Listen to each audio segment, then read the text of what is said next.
Okay, so Macarena Official just posted this announcement on Discord. Major game balance update incoming. I didn't see this coming. This early, anyway. Always trying to whatever, nobody cares. For a while, some mechs and weapons have stood out being more effective than the rest. Your feedback and in-depth analysis of this great multi-phase plan focused on one goal, creating a dynamic battlefield that allows a diverse range of content and playstyle to shine. Sure, okay. Our goal is not to weaken your current favorite builds, but to raise up the rest of the roster so you have more choices in every match. Here's what you can expect. 4 stage plans. There's gonna be 4 different phases to it. More buffs than nerfs, first off. Not just a bunch of nerfs. Well, it shouldn't be a bunch of nerfs because there's only 2 weapons that currently overperform. If they're focusing on weapons, then literally all they have to worry about is the 2 weapons that are currently overperforming. Expect a ratio of approximately 4 buffs for every 1 nerf. That's very interesting. Over this 4-month period, okay, so for the next 4 months, the meta's going to be constantly changing, and if you're wondering should I buy X, Y, or Z, probably wait for the next 4 months before doing it, especially if it's a legendary mech that costs A coins, because nobody knows what's coming up. Focusing on revitalizing current underutilized content to make it feel powerful and fun, sure, but at the same, I like the idea, right? And I think a lot of people do, but we have to keep in mind these guys. Very classically, Plarium has good ideas but does not execute them well. Very classically, historically, the last couple nerfs that they made to Disc Launcher and Arc Torrent, for example, so excessive and unnecessary, and they absolutely got nerfed to the ground. With that said, they're listing a couple nerfs later on, and I'll go over those. Iterative adjustments. Nerfs will focus on tweaking overperforming weapons, bring them back in line with other stuff. They'll use careful iterative adjustments and monitor every change, so we can react accordingly if needed. Meaning that potentially, if they over-nerf something, they might be willing to bring it back up a little, or I think the more likely scenario is that they're going to nerf things, or buff things even, by small margins, and then see what happens with it. And then if it needs more, then they do it a little bit more. That's why some content may require more than one tweak along the way. Yeah, okay, sure, right. Pretty much what I just said. But again, yeah, the next 4 months, stuff is going to be changing. Transparency, you're going to get 2-week notice before every buff nerf cycle. And this is going to be the first one. So this right now is a heads up. First stage of rebalancing take 14 days, 2 weeks from today, 27th of November. So in 2 weeks, there's going to be the first cycle of buffs and nerfs. Let's see what it is. All right, so there's 2 things that are going to be nerfed. First off, Revoker damage minus 15%, optimal range minus 23%. For people who are wondering, does this kill Revoker? No, it does not. No, it does not. This essentially nerfs Revoker 12 down to effectively a Revoker 11, which isn't much, right? It still is the same thing.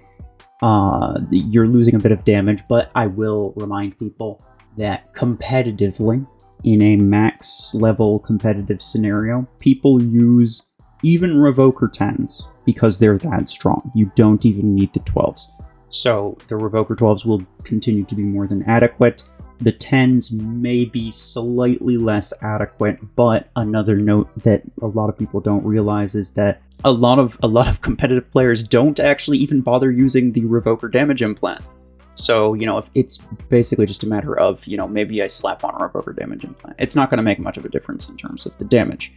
In terms of the optimal range, that's just the optimal range, it's not even the max range. They could nerf the optimal range, and I think that brings it down from, 25 meters down to 20 meters or something like that. Current optimal range is 26 meters. So they're bringing it from 26 meters optimal range down to 20 meters optimal range. It's essentially the same. They could reduce the maximum range to 5 meters, and it would still be stupidly broken on most of the same things. Slightly less effective on Eclipse, but that's it, right? And not to the extent that it matters, I don't think, right? So, effectively, I don't think the Revoker is going to change a lot. I definitely think it's going to take them multiple nerfs to get Revoker down. I don't think this is going to be the first nerf for Revoker. The dev note here, right, they're long dominated the meta, preventing other weapons from fully realizing their potential, sure. To finally give them a chance to shine, or taking away a bit of damage and range. Damage and range is not what makes Revoker good. Making them truly a close range weapon that requires better planning to close distance to the target. Okay, well, I mean, all you have to do is use a dash mech. That's all it's ever taken, or use a seeker. That's all it's ever taken. The only thing that they're even moderately nerfing is the performance of, like, Eclipse, for example, or maybe something like my Zephyr, right? But it's not going to make a big difference. The range and the damage specifically are not really what make Revoker so strong. What makes Revoker so strong is the fact that it deals damage 2 times per one shot, and that can get through multi-layered shields and whatever really, really stupidly fast. The other thing they're nerfing is Hemlock. Days duration, they're decreasing the duration from 7 seconds to 6 seconds, and they're increasing the cooldown from 10 seconds to 16 seconds, along with removing the specialized duration implant, essentially. And the specialized duration implant used to give you 45%, and they're making it go down to 30% like all of the other ones do. I think this is a bad move. Not because I really like the Hemlock permadays crap. No, I think regardless you couldn't have done permadays, and that's fine. I don't think any one mech should be able to keep another mech from moving the entire battle. That's fine. Remove it. They essentially are removing the possibility of you creating a permadays with this duration and cooldown thing. It'll still be really broken in like Hangar Showdown, I'm pretty sure, but it remains to be seen, right? Remains to be seen. Long range EMP, I think it'll still be good. But I don't think they should have reduced this 45%. I think the mech-specific implants should all be higher than the base implants. That's what I think. I think it's really cringe that you spend a lot of resource to get something that only works on one mech, and it literally does the exact same thing as some other random implant that'll work on basically every mech. I think that's really cringe. They shouldn't do that. Dev note. Okay, Hemlock has long been unrivaled controller. It's kind of true. At times completely preventing players from taking action. Yes, I mean, again, removing the permadays aspect of it, probably a good idea. I can get behind that. Especially in 2v2 and Hangar Showdown, I'm sure. Made it so that Hemlock cannot constantly keep a target dazed. Just kill its potential, but now it needs better calculate whom to target with the ECM shot. That makes sense. No, again, I think the game needs way less EMP, way less status effects that keep you from playing. I think the game needs way less of that.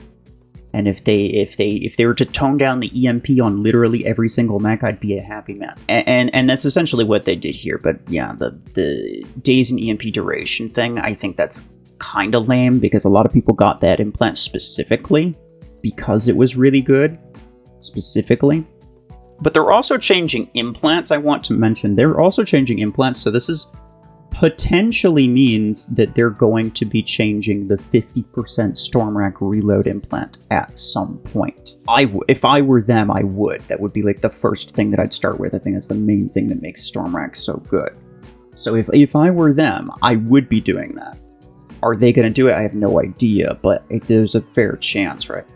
Okay, so those are the 2 nerfs. Now they're going to be buffing 4 things. They did say that you could expect about 4 buffs for every 1 nerf, but here they're doing only half of the buffs, I guess, because screw that. Anyway, Howler, they're buffing. The damage is going down, but the reload speed is going way down. So it's going to have a way quicker reload, but a bit less damage. To kind of compare the damage here, the 12, well, yeah, the 12, for example. So the 12 would perform slightly worse than the 10 currently. That's a relatively significant damage nerf. However, the reload is being cut almost in half. Is that good enough? No, I don't necessarily think so. I think this weapon doesn't have enough ammo. Dev note, Howler's main problem was the insufficient amount of ammo and charges. I fully agree. Their solution doesn't fix that. It doesn't increase the ammo, it doesn't increase the number of shots that you fire, it just makes it take less time for you to be able to do it again. I think what they should have done is add shield pierce, to be honest. We decided to allow it to shoot more often by significantly reducing its reload speed, and it'll be more like a hit and run weapon. Okay. I don't think Howler will be much better. Probably it'll be a better brawler type weapon, especially at lower SP, but I don't think it'll change much in terms of higher SP for sure.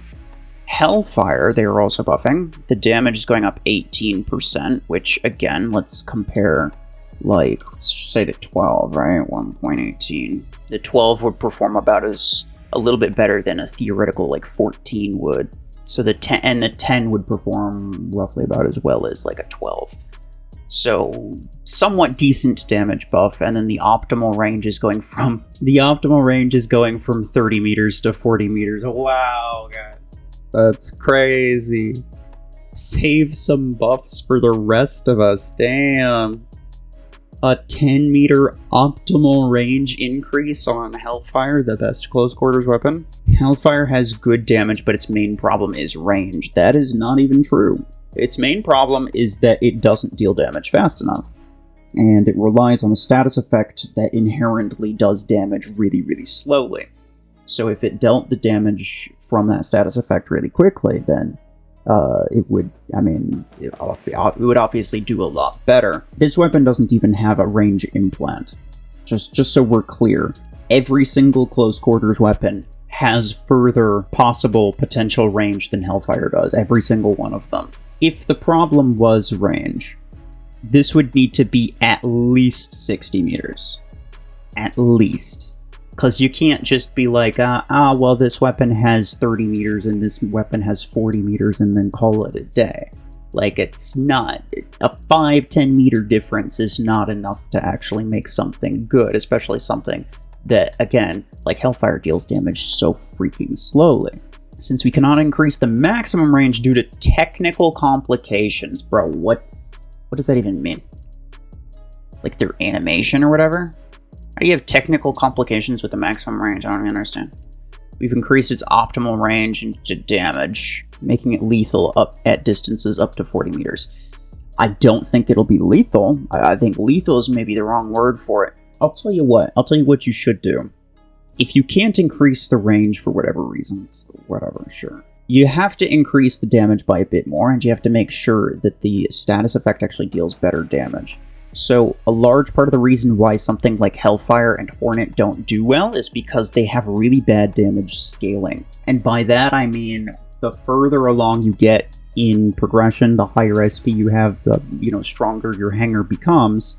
You end up with higher and higher level and grade pilots. Those pilots, for any normal weapon, would, in the case of like legendary, they essentially double the damage output that you can output. However, that does not apply to Hellfire and Hornet because it doesn't apply to the status effect. Graviton Beam is an exception. The implosion damage from Graviton Beam is affected by pilots, and that's what makes Graviton Beam the only actual good status effect based damage weapon. All of the other ones are crap because you could use a heavy-duty pilot, and the Hellfire damage implant, it only affects the physical damage. It does not affect the burn damage. The burn status effect is a significant portion of your DPS, but it's simply not being scaled. And the same thing happens with Hornet.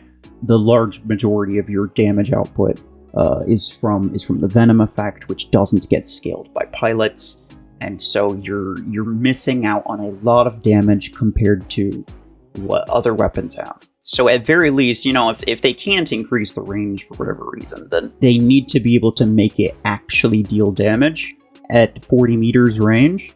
And that requires, I think, more than an 18% freaking damage buff. And it also requires them to make the status effect scalable with implants, I think. Pilots and implants, I should say. Suppressor damage plus 40%.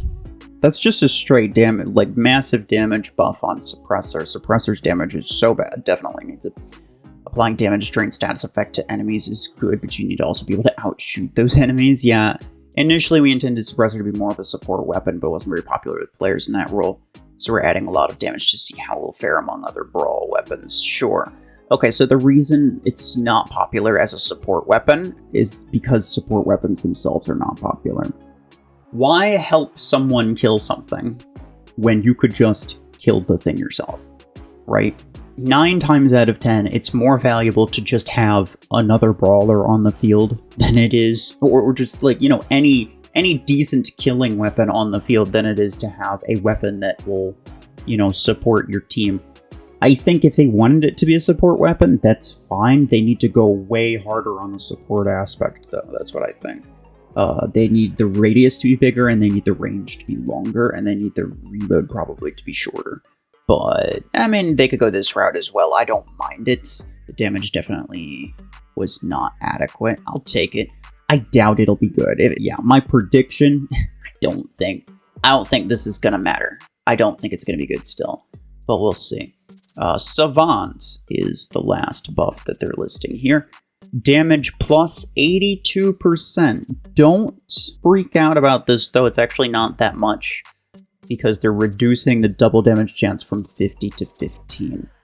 So essentially, instead of a lot of your damage being wrapped up in the double damage chance, they're reducing the double damage chance, they're reducing the double damage aspect, and they're just increasing the damage by a lot. Now, this is effectively still a large damage increase, because they're reducing it here by effectively 35%, and they're increasing it here by 82%, so it's effectively 47% damage increase, I believe, which is a lot. That's a lot.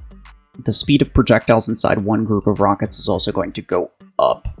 Big damage buff on Savant. Very interesting. Savant had great potential, but also a few significant drawbacks that overshadowed its advantages. That's definitely true. It relied too heavily on double damage chance for dealing damage, and mods negated this advantage. The main drawback of Savant was actually the range, if they increased the range. And also, by the way, the lockbox, the hit cone at which it's able to fire at multiple enemies. The lockbox on, like, for Savant is so freaking tiny and inconvenient and impractical that it's ridiculous. First off, I don't think the box should be that, like, excessive. I think it should have a similar lock angle to a lot of other weapons, and it should also have longer range. That would have made it better. Increasing its damage, sure, but I don't think that's actually going to do anything. Therefore, we're changing the damage from double damage chance into straightforward damage per magazine, sure. Also, Savant's projectiles were fired too quickly after one another, often hitting a single layer of a mod instead of destroying several. We solved this problem by changing the speed at which projectiles leave the magazine one after another, and now Savant will be significantly more effective against mods. So, speed of projectiles inside one group of rockets. I assumed this was projectile speed. I was like, this is a really freaking weird way of saying projectile speed. No, this is RPM. This is RPM. So they're increasing the RPM so that it fires slower. It fires each missile slower. And that means that it should theoretically take down multi-layered shields faster. Okay. Sure, I mean, I'm all for that. This sounds potentially decent, but I still don't think it's going to be good.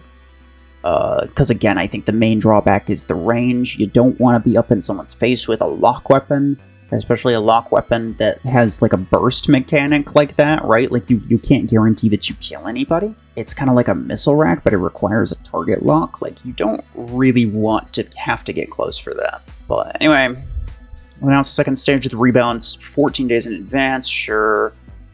Introducing seasons. Once all 4 stages of the planned rebalances are complete, we will launch a new seasons system in early spring to keep the game feeling fresh year-round. Here's what it's going to entail. Temporary boosts. Each season will feature content that will receive temporary, transparently displayed modifiers for the season's duration. So, as we theorized, who was there on the stream the other day? As we theorized, their solution is literally modifiers. The thing to change up the meta is literally modifiers. And this means that some weapons will never be meta. Some weapons will never be meta because they have mechanical downsides. They have mechanical disadvantages that modifier, a freaking 50% damage modifier, will never change. So you can expect the Revoker meta to stay around for quite a while until they nerf it again, I guess. But even then, we'll find out. So long as mods remain the same way as they are, I don't see Revoker leaving the meta until they change mods, to be honest. They'd have to nerf it by a lot, and I don't think that they will. So for anyone wondering if the Revoker meta is dead, no, it is not. It is alive and kicking, and it'll probably remain alive and kicking for the next few months, I would say, because they did say that they were probably going to change mods at some point, and that may or may not happen by the end of this, but yeah, it's a safe bet that you can still get Revoker and still do really freaking well with it. In terms of everything else, yeah, I would say, especially really large purchases, like really large A-coin purchases, I would be careful. I don't know what they're going to be nerfing.